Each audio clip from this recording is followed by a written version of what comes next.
Hello, I'm Michael Vernery and welcome along to the Indo GAA Podcast with thanks to AIB. AIB is at the heart of Gaelic games across both club and county, and in 2025 they're celebrating a decade of sponsoring the All-Ireland Senior Football Championships.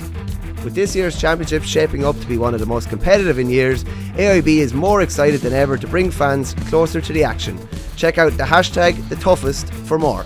Hello and welcome to the Indo GAA Hurling Pod, and it is the greatest week of the year. The All-Ireland Hurling Final week and All-Ireland Hurling Final weekend coming up. I'm delighted to have the two boys with me for an All-Ireland special. John Mullane and Eddie Brennan. Boys, how are we doing this morning? Oh, good, Mixer. Jeez, Eddie, you don't sound that enthusiastic, but I know you are. Yeah. Well, given the fact there's no black and amber in there, it takes a bit of the buzz away. Our weather has gone from the Costa del Irelands to the absolute rain. You know what I mean? The rainy season now. The Costa del Sewage, as Del Boy. I'm looking out the window here, and the rain is sheeting down. And I'm kind of going, I wonder would the man above give us a thunderstorm on Sunday and the show gets abandoned. It's not gas, because I know two of you boys, obviously, two of the fastest players that ever played the game, two snipers. Ye love the old dry ball, the great day. Oh, one hop. Whereas I'm like, come here, rain, keep on coming. Yeah. Go, keep coming, buckets full of it, down on the day, wet hands, messy owl touch, just make it a real slob. But it's you look, been fortunate enough. A few days we went out. I think at the start of 04 it was kind of raining, and I think at the start of either 9 or 11 there was a nice upper rain falling, and then it opened up. But it almost, and again, Mullen knows himself even from the days, like, you're in great old form, landing into Croker, and next thing going, oh God, it's like the winter nights where you're going training. It's the boots, isn't it? It's the boots, the rain. Oh no, not tonight. Yeah. And it's the same. It almost deflates you a tiny bit. It's something you have to, I find, particularly around Croke Park, you're very conscious of studs, and I think I'd say arguably none of the young lads nowadays are wearing studs. And you often go, they're sliding all over the place. I didn't care about blisters. You just wore 6 studs because you need them. Tommy Welch was arguably the only one that used to get away with the Mouldies. He had such good balance. But it's a consideration because there's such a bed of grass, or there's such a layer of grass on that pitch. Some of it is synthetic. You just go sliding all over the place. But it's a game changer. It's them conditions, especially after such a dry patch. You know, that ball just kicks off the surface and it's gone on you. Yeah. Go on, Mull. I know you want to come in there. Yeah, no, I totally echo what Eddie said there. It's definitely the boots. The boots can kind of play in your mind. Shall I go with the 6 stud, or shall I go with the multi stud? And I suppose if you're Liam Cahill now, you're like a trainer getting ready for Cheltenham. You're saying, keep the rain coming. More rain, more slippier conditions. Slow it down even more. More water. more water. Yeah, it's like that old horse now likes the heavy. Now, look, obviously we're not going to have heavy ground, but slippery conditions can be very, very testing in Croke Park.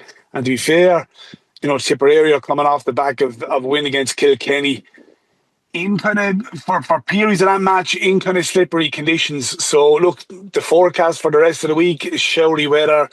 The forecast for Sunday is showery weather as well. So I can Cork fans may close their ears, listen to this. There'll be no Samba hurling being played in Croke Park on Sunday. It'll be just roll up your sleeves, just grind your teeth and do whatever you have to do to get over the line, It's gassy. Yeah, and I think, just on that, Mick, I think, like, Mull is right. I think the weather is a great leveller, and particularly when Cork can play the way they can, and where both have come from, and it's not being unfair on Tipp to say that, but equally there's lots of those Tipperary boys, and they want that ball bouncing, they want that ball moving fast, they want that top of the ground.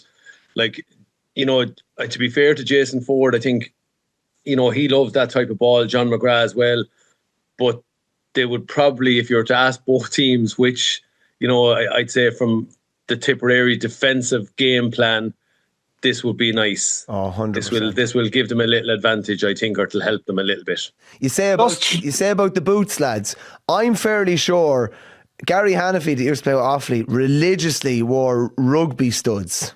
Oh. No, but he said his theory was that regardless, you take the feet being absolutely cut off you, knowing that you have, comfort in that you're going to stay. And he was a big fella, obviously. I think Rory might have worn them as well, regular enough.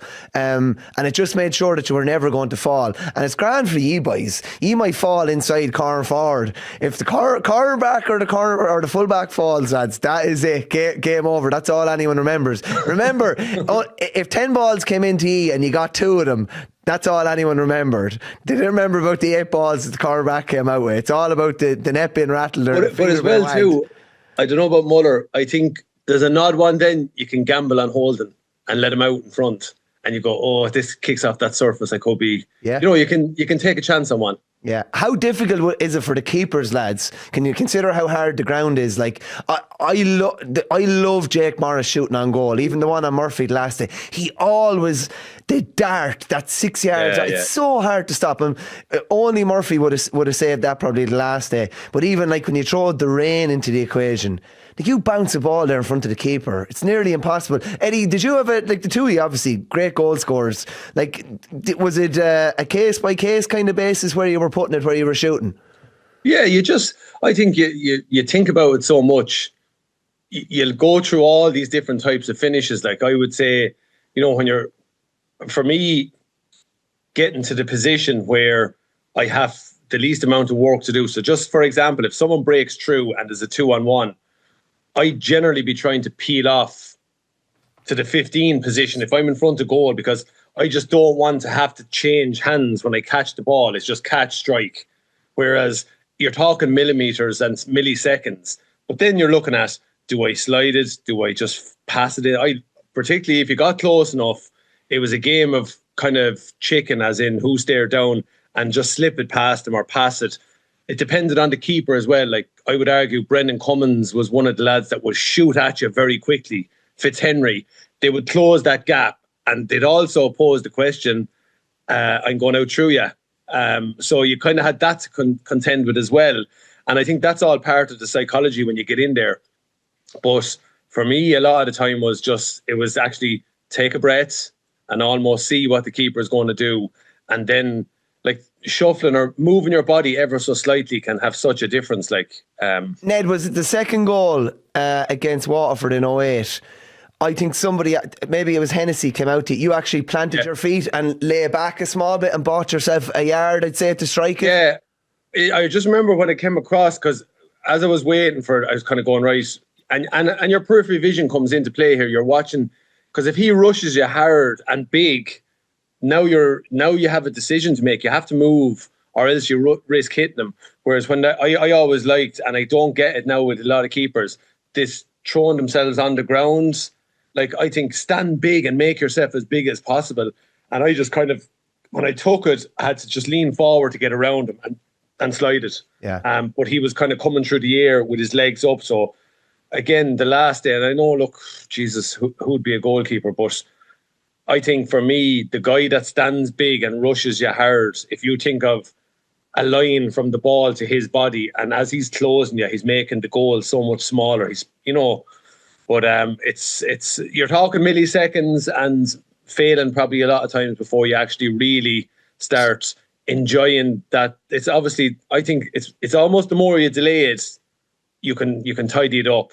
Yeah, I always say to lads now that it doesn't matter what way it goes into the net as long as it crosses the line. But I recall most of yours, Mull, were usually in one of the top bins. You loved hitting the net. Yeah, well, Flinner would be, Flinner could score anyway. But believe it or not, the lad who was able to perfect the bounce ball, the sliding ball just before, about a yard or two before the keeper, was Shanahan, Big Dan.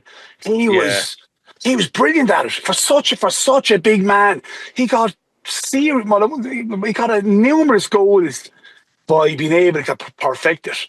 And I was looking at And even a few from distance, Mull. He was a long way out on a few. Yeah. I mean, I'll go back to even the one Munster final replay against Cork in 2010. Yeah. He was a good bit out from that, and he bet down low from quite a considerable distance by exactly right in the corner. Right in the corner, but it was the bounce, knowing that there was a bit of slipperage there with, and a bit of give with the ground, and it was actually testing because it was milling down with the rain.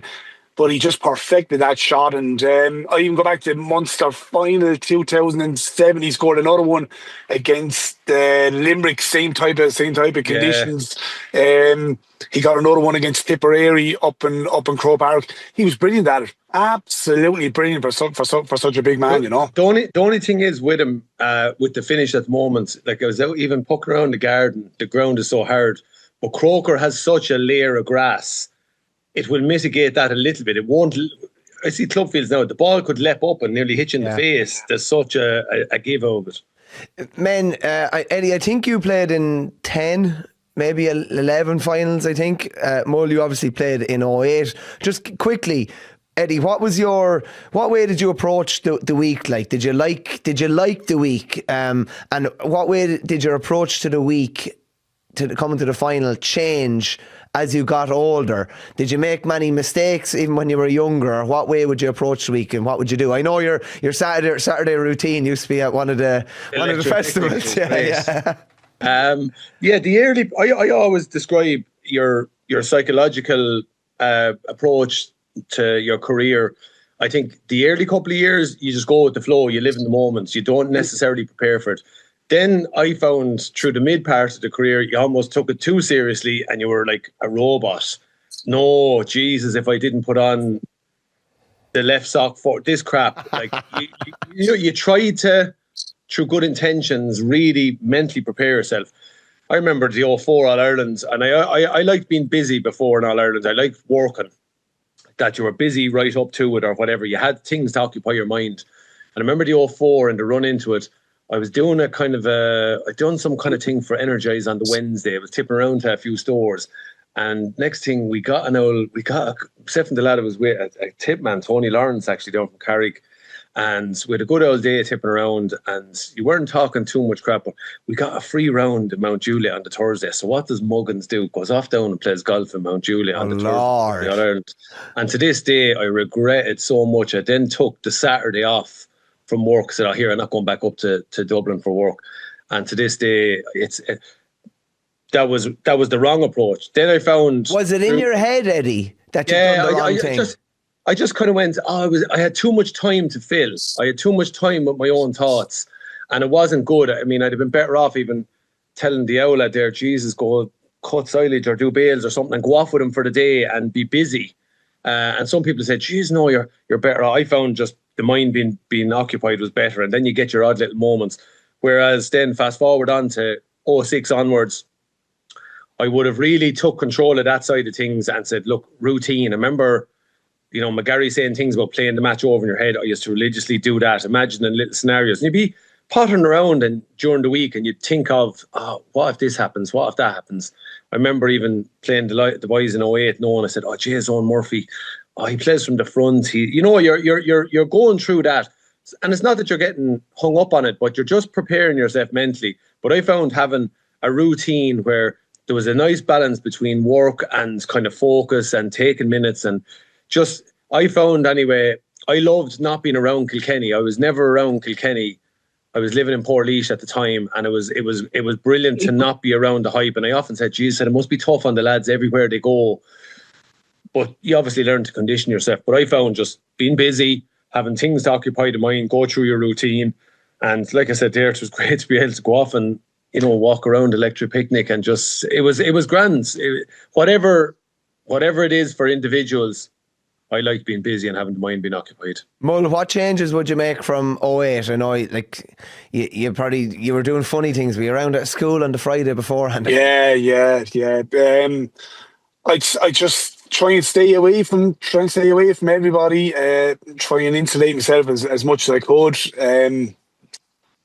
Don't overdrain yourself with all the talk, and I suppose, trying to you don't want to be, as much as people, don't mean it, they'd still come up to you and say, "Oh Jesus, how are you fixed for the weekend?" And that can be draining in its own way, because you feel like, fucking hell, I'm repeating myself over and over again. Geez, we're going okay, we're in good state.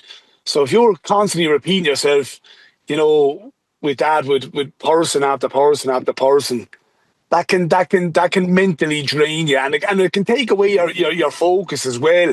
And I'm sure that's what a lot of the Cork players will possibly take the learnings from last year. Like some players probably would have been insulating themselves away from it. Others then were probably may have gotten bowled over by the hype. So I'm sure Pat Ryan and his management team and the players, I think that's one thing that they have in their favour going into this final, is that they can home in on stuff that the mistakes that they made last year, albeit they might have made too many mistakes, or might have made any mistakes at all. But they're only small things, Mull. You're right. Absolutely, they're only small things. They're the small percentages that all add up, Eddie. Yeah. And do you know what the big one, lads? But then again, the current generation have been reared with the phone in their paw, but the phone was lethal. Like, everybody texting you meaning well, brilliance and well intentioned, but it can just drain your time. Oh, thanks, yeah, reply, thanks. Like, I think there are certain things that you have to experience them to understand that. But like the phone as well can be another one that's kind of there, and you're spending 2 or 3 hours a day on it. But going up on the bus, like, I loved it was the bit of gallery on the bus. It just distracted you again, and just a bit of sneer and a few lads messing was a great way to just not focus too much. Who are tickets as well? Yeah. The tickets as well. I'm sure now. You try to take yourself away from all that, and but even this year more so than anything else, the demand for the tickets is just crazy, isn't it? It's absolutely bonkers, So all it takes is, 1 or 2 people even to come up to you and say that, Jesus, if you come across a ticket, keep the ear out, keep me in mind, and drop me a text or drop, pick up the phone. And you don't want to be dealing with that type of no. That carry on leading into a final either, No, definitely not. Lads, just from a Tipperary point of view, the psyche of, like, the last 5 times these teams have met in, like, really big games, and talk about four championship games and 1 league final. There's a draw in 2023 thrown in there down in Páirc Uí Chaoimh. But outside of that, it was 18 points last year. It was 15 points this year. It was 10 points in the league final. It was 9 in 2022. Mull, what do you think from a psychological point of view? One way you can say, it's hard to beat a team, for a 3rd time in a row, let's say this year, league final and Munster. But then you say, from a Cork point of view, like, maybe we have Tipp a bit spooked here, and maybe, like, Tipp know that they do not match up well with us. Just talk to me about the psychology of that. It's 2 different positions, at the 2 polar opposite positions that the 2 teams are coming into this final. Yeah, well, look, from a Cork point of view, I suppose, look, they can only look after their end of it. Obviously, they'll be homing in on the things that Tipperary are good at, their strengths. They'll actually be homing in on then their weaknesses, where they've got an enormous amount of joy off of before. And I'm sure one area that they feel where they've got an awful lot of joy is by raising green flags. So I think they'll probably really go after that. I think they'll really go after that early doors. You go back to those previous encounters, what you've just touched on there. They've raised a lot of green flags early in those first matches. Half, yeah. And even in the first 20 minutes where they scored 2 or 3 goals. Just on that, let's throw it straight out there. Will Tipp play an extra man at the back in the first half or in the first 15 or 20 minutes? Well, I think they have to.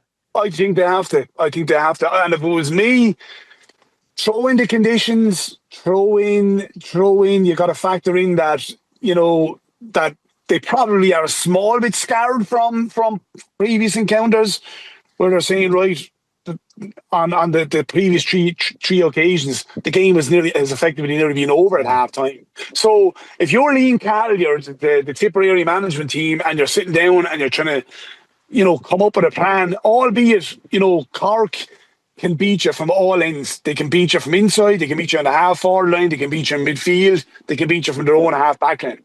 But I would be content leaving Cork hurt me from out the field, whether it be from 65, 70 yards, 80 yards out the field. And if they hit you for 4 or 5 points on the board, I'd take that all day long. Yeah. Rather than having to pick the ball up out of the back of the net on 3 or 4 occasions.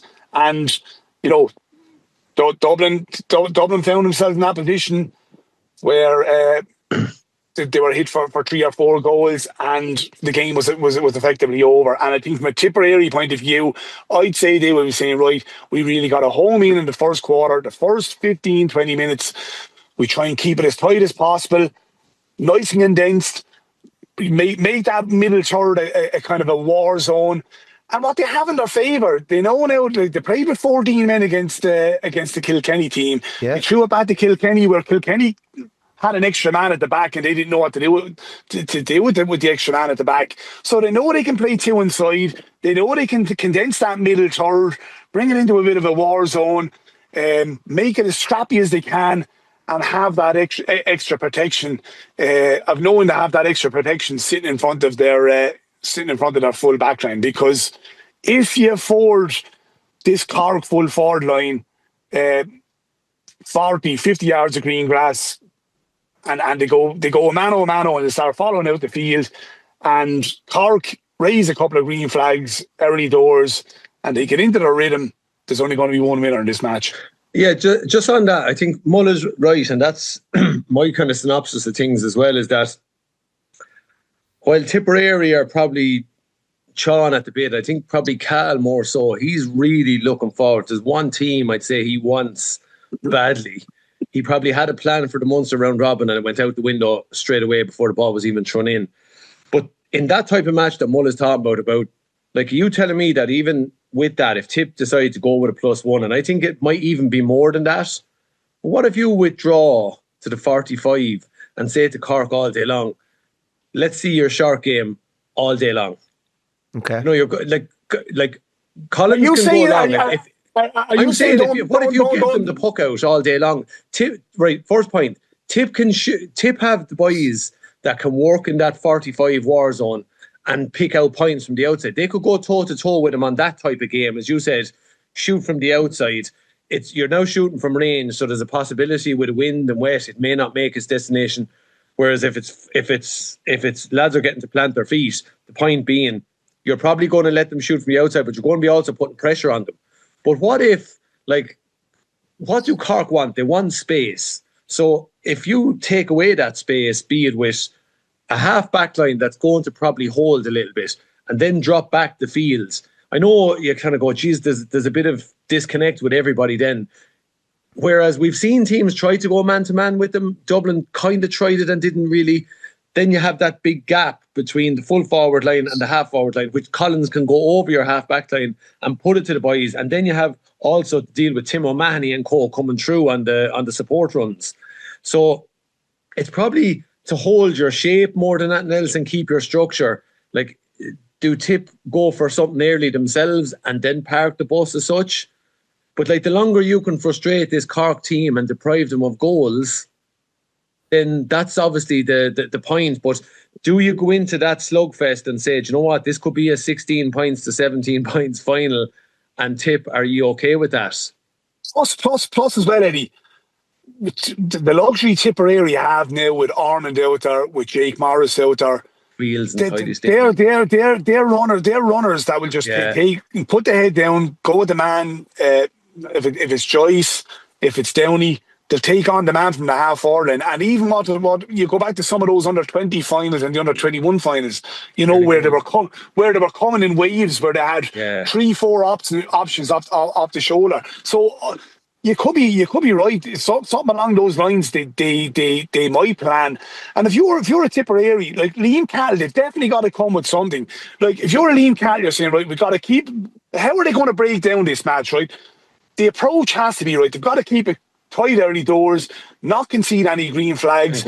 As you said, slug it out. If it means even if we win it 2 points down at half time, and it's say 11 points to 9 or 13 points to 11, you take that all day long. Considering where in the previous matches where they've gone into half time and the game is effectively being over. And what he will be hoping, and he will be screaming at these lads all this week, and I'd love to be a fly in the wall in the dressing room saying, right, we bring these boys down the home stretch, and that period that I like to call it, we get them down squeaky bum time. If we could get these boys down to squeaky bum time, we've the All-Ireland medals in the back pocket. Noel McGrath, Jason Ford. Oisin O'Donoghue coming on. Oisin O'Donoghue, Ronan Maher. You have the experience. You have All-Ireland medals in your back pocket. And that weight of expectation, the pressure that may come on Cork going into those closing minutes, if they can get them down to that period, it's all bets off then, lads. Yeah, I agree with you, Mull. I think if you're sitting down, as both managers will, and the more than Neil O'Callaghan did the last day, he ideally didn't want to have to replace 3 lads by half time, 2 after 20 minutes. So the point being, Liam Cahill and the Tipperary plan has been so far lots of energy, keep it tight, loads of energy, fighting, tackling, all that stuff. Then they get to minute 20, Noel McGrath, minute 20 of the second half, 25 minutes to go. Noel McGrath starts to appear. Dara Stakelum appears, more energy, fresh legs in. Be it whatever combo he goes at midfield, he'd probably go with Alan Tynan. Get him to empty the tank, and you get all that. And then it's the point being, make it a battle for as long as possible. Make it an ugly match. Do you care as long as you get the W? You don't care once you have the cup won.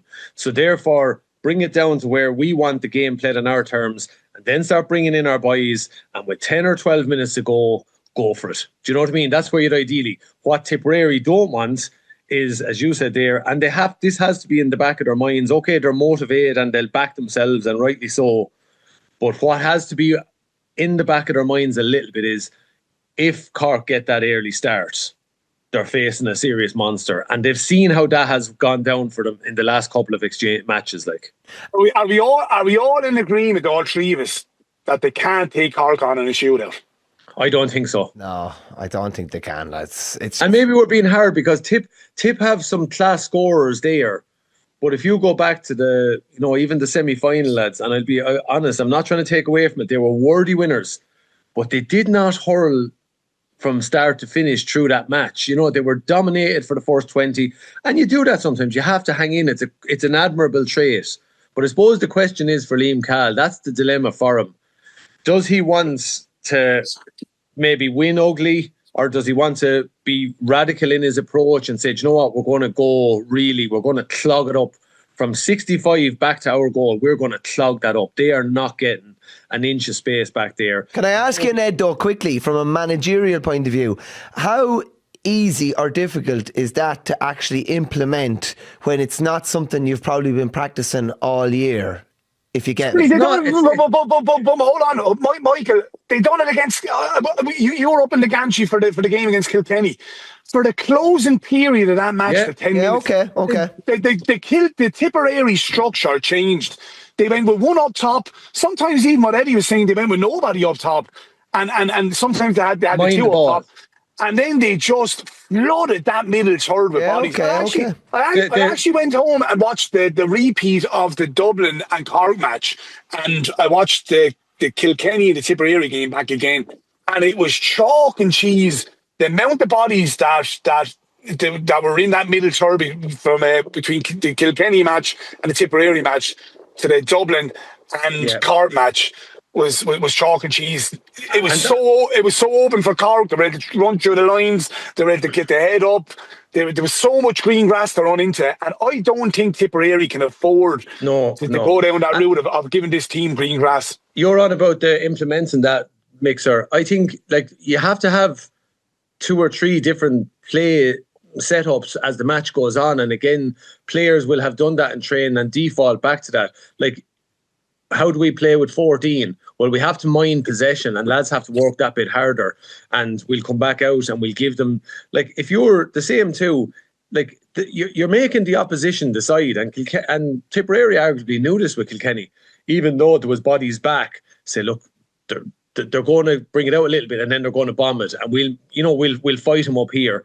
I seen TJ Reid going down the pitch, and he was shouting at his players to get out, to start making the pitch big, whereas they had this group and break and going on, and that just suited Tipperary to get the bodies back and just make it a war zone, because you just don't want free flowing hurling at that stage. And then almost by default, if you're man up top who's playing a really tough game, but again, smart fella like Jake Morris, he just has to head for space, and the boys, if they mind it properly, they'll get to him.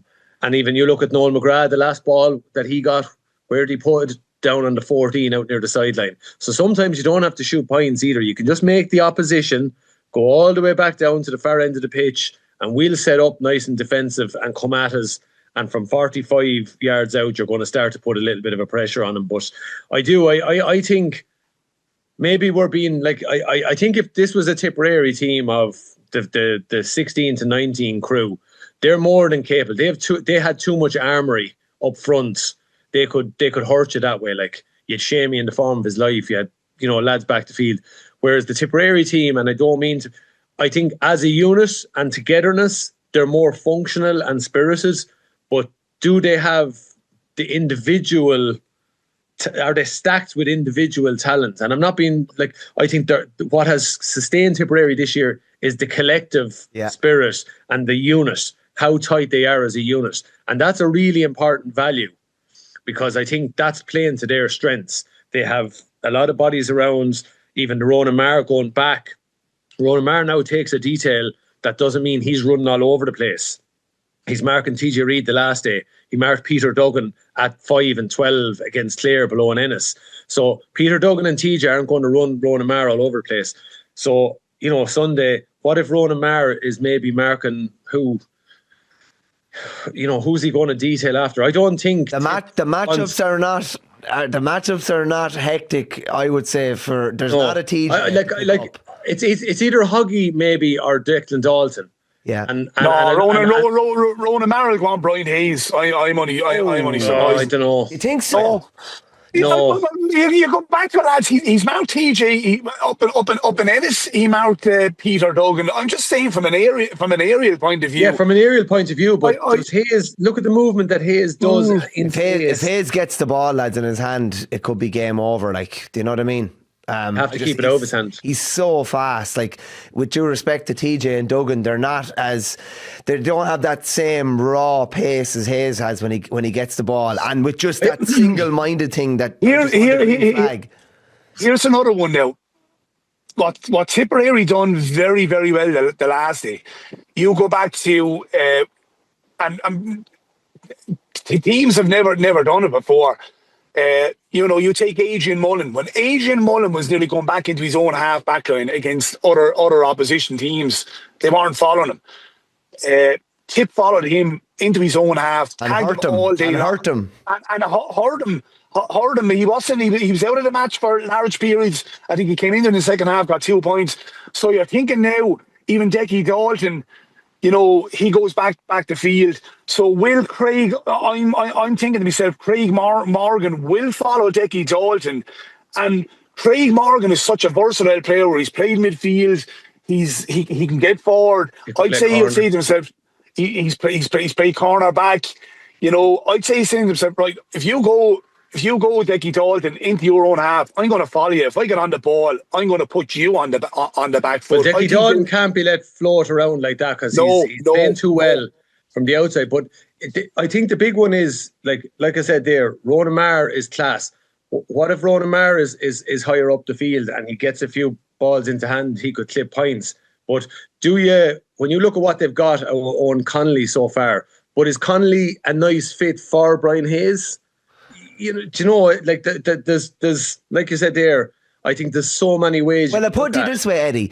If Connolly goes on Brian Hayes and Connolly doesn't get forward, but Brian Hayes has a small impact on the scoreboard, like he's had his hands, I think he's had his hands on the good 20 goals this year. Like, do you know what I mean? Like I'd say that's a big win for Tipp. Like if they can keep, you know what I mean? That's what I'm saying. I know you're losing Connolly's scores, but you have to nullify the most informed inside forward of the year. That's making a lot of things happen for Cork all year. Yeah, I think the big one for Cork or for Tipp the weekend, and even from a Cork point of view, if Tipp can break even at midfield, I'd give him a chance. That's going to be the big ask for Tipp. I think there's probably a small bit of an imbalance there. I feel that probably Cork, will have a big, I wouldn't say a big advantage in midfield, because the way Fitzgibbon and Tim O'Mahony are playing at the moment, I mean, they are playing out of their skin, Tim O'Mahony's playing great stuff, lads. Yeah, like he probably one of his best games for Cork in the semi-final, and he's had some big games this year. Tipp got a right bounce out of Conor Stakeland the last day, and it was unexpected to some point, and they're going to need something like that again. Do you start Conor Stakeland and Willie Connors? Do you start Conor Stakeland and Alan Tynan? What way would you be looking at that, Mull? I'm sure Tipper kind of moving the pieces around and thinking that we will need lads like Tynan's influence, lads, off the bench the last day was huge. It was massive. But they're trying to move the pieces around. He did have a point to prove. I'd go Willie Connors and Conor Stakeland, and I'd be hoping that they're still in the match with 20 minutes to go, and I mean, imagine if you were bringing on Alan Tynan, you're bringing on Noel McGrath, you were bringing on Oisin O'Donoghue, the other stake, Seanie Keneally maybe, or Seanie Keneally. And to be fair to Tipp all year, lads, they've been finishing games so strong. You go back to the Limerick game in the Munster round robin, they came back, got a draw, finished strong against Clare up in Ennis, finished strong against Cork down at Páirc Uí Chaoimh with 14 men, finished strong against Waterford, finished strong against Galway, finished strong against Kilkenny. So it's in the memory bank, it's ingrained, it becomes a habit. That's the challenge, I suppose, and these are all the different things that you're going to chat about and discuss as a management team. What if we can force Tipp to make an early change? What if we can force something like that's how you unsettle a team? No more than Tipp will be looking at that too and say, what if we decide that we're going to go after, like we get for the first 5 or 10 minutes, we're going to bomb the ball into the square on top of John McGrath and on top of Jason Ford, and just see, can we get something out of that inside there? Just for maybe 5 or 10 minutes, we're going to hit Everton in there. Like, you're just trying to force the opposition to think laterally or to think in a different way that they hadn't planned. Whereas you look at that, if you were to look at Tipperary's characteristics all through the year, they've been putting in their 5 subs at times that are almost, I'd say, bang on cue of plans and for maximum impact. And they've got the bounds out of it. As you said, yeah, it's in the memory bank. They know now. But what if that has to be earlier? What if they had to spring, if some player had, like, whatever, a lad has to go off injured after 50. Just on that, Ned, I remember Morris having to come in for Shane Bennett in the 17 final. Yeah, it was after about 25 minutes, and Morris was the impact man with 25 to go, and all of a sudden you're not getting the same bounce. Do you know what I mean? Morris might as well have started in a sense. Do you know what I mean? Because the game hasn't really changed. So it's funny there. But boys, when we're talking, and sure, it's the way you do it, because you want a deadly game that's real competitive. But some amount of things have to go right for Tipperary for this to be really, really tight, wouldn't you think, Mull? Yeah, and look, there's probably our listeners are going to be, listening in here and saying we're all on about Tipp, and focusing in on Tipp. We're focusing in on Tipp because we want to see a good game. We wanted to be tight. We wanted to go down to the closing stages of the match. We wanted to go to squeaky bum time and see do Cork have the stuff to get over the line and maybe answer the questions that you posing. But I don't trust this Cork team until they finally deliver on All Ireland finally, and they're finally going up the steps of the Hogan stand, and that's why we're probably homing in so much on Tipperary and trying to trying but I think on assessment, Mull, I think that's a fair assessment. And some people in Tipperary might think we're not. I think that's a very fair assessment of, you said it at the top of the show, Mick, where Tip have come from and where Cork have come from. And they're coming in completely different approaches.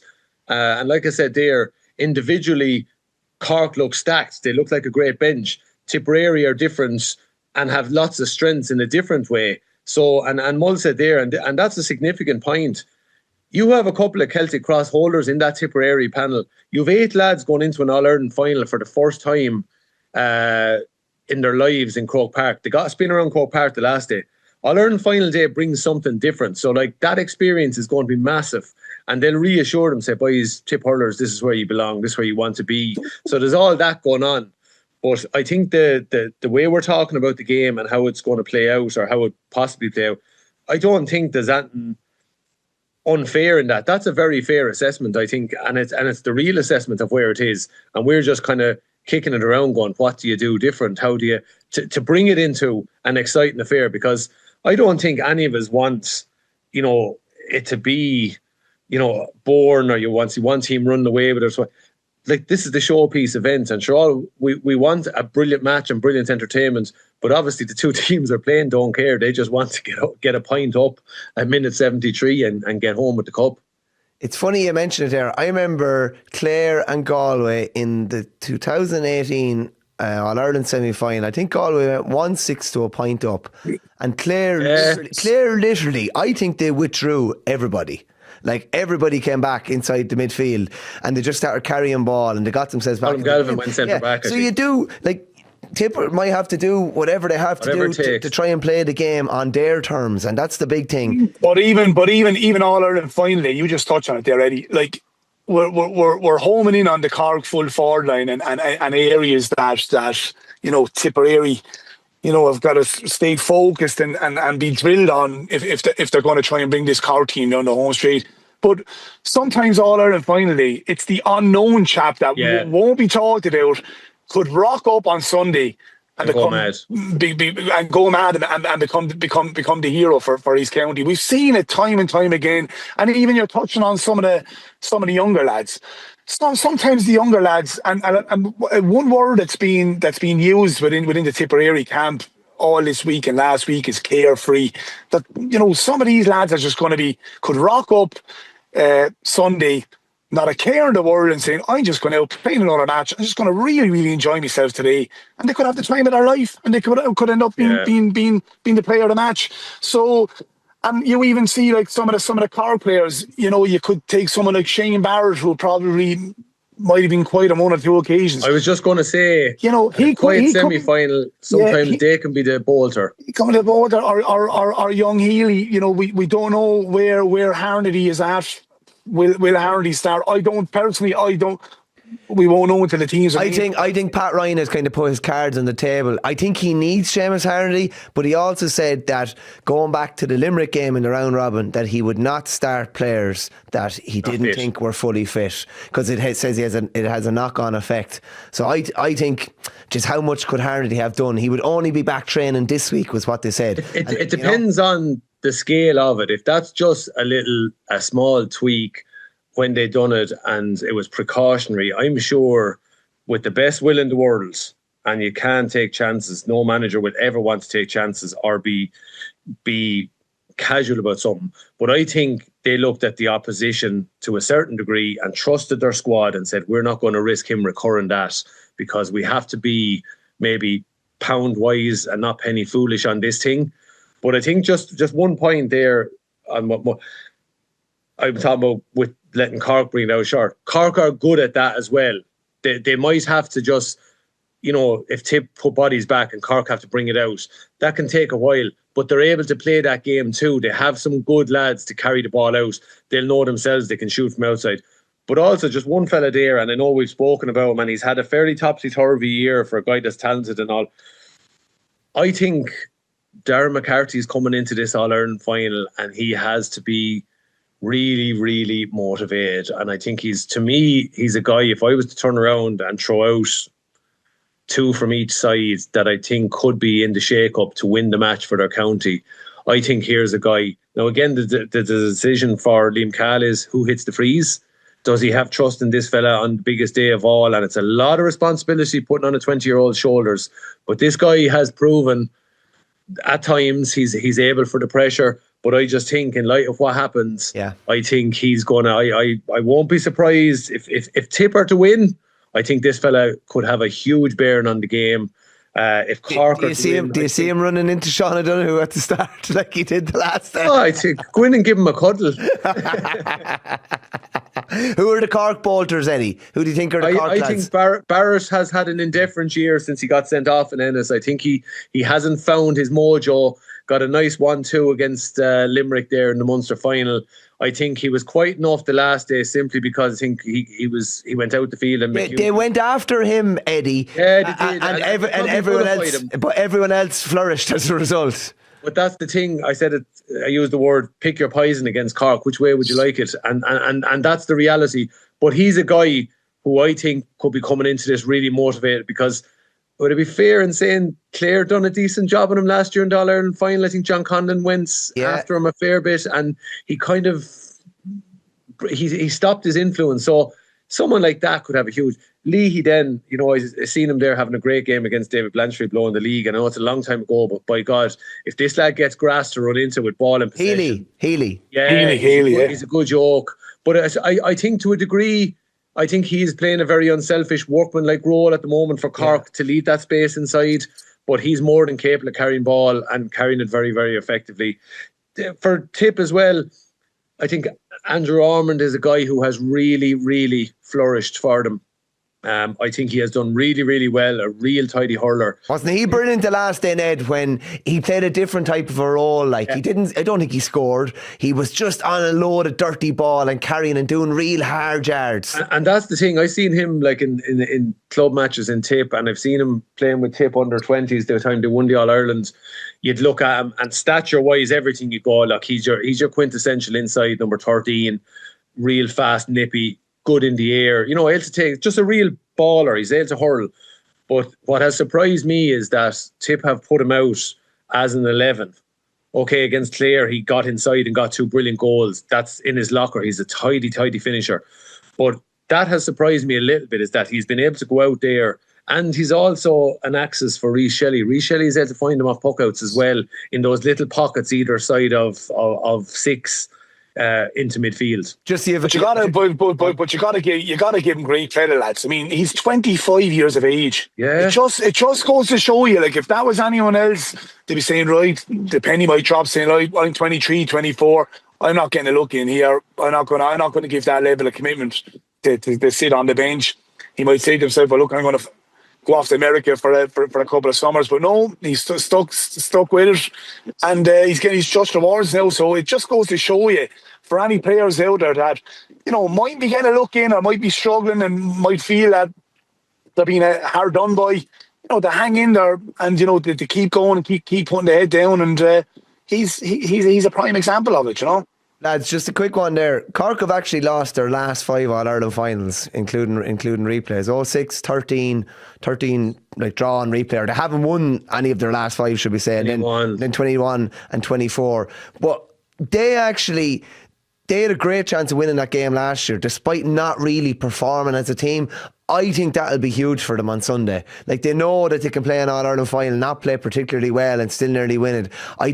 I usually love a team coming into a final after a real hard semi-final where they haven't maybe performed to their best, but they got over the line. Cork performed unbelievable in the semi-final. Tipp performed well and got into the final. But something just tells me here that it's just all going to click for Cork. Like, outside of that Limerick result in the round robin down in the Gaelic grounds when they were beaten by 16, they have answered every test this year. They won the league, they won Munster, they're in the front door here. They're not playing with, say, a Limerick in a final. I just think, I don't know, conditions will suit Tipp and it'll make it a bit more difficult for Cork, but geez, a lot of it just tells me, or I'm just thinking, there is a big one brewing here from Cork, and they're the ones with the point to prove.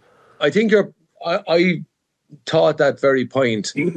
Cork are so motivated to get up the steps and get the job done. I don't think it's bothering them overly who that is. I think they've had so many scars cut into them over the last couple of seasons. The way they've turned around even this year, like they've had their ups and downs, they've had a few things to deal with, but in arguably 15, 16, 17 months, they have been on a roller coaster. Yeah. And I'm just drawing on my own experience here. They have to be so steels. They must be so steels. Whereas Tipp's kind of steel is towards getting one back on Cork. Whereas it's a different scenario now. You're going, no. This is All-Ireland final.